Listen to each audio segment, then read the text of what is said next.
দাক্ষায়ণী সতী ক্রোধে অগ্নিবর্ণা অগ্নিলোচনা হয়ে বারম্বার শঙ্করকে তাঁর ভয়ঙ্কর নানা রূপ দর্শনে ভীত সন্ত্রস্ত করলেন।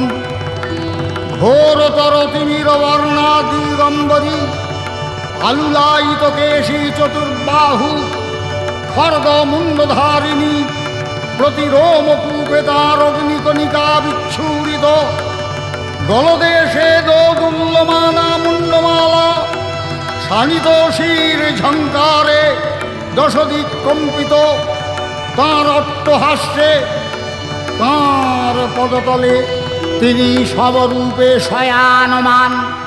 অত্যাশ্চর্য এ রূপ দর্শনে পিতৃগৃহে যজ্ঞ দর্শনে যাবার অনুমতি দানে বাধ্য হলেন স্বয়ং শূলপাণি মহাদেব।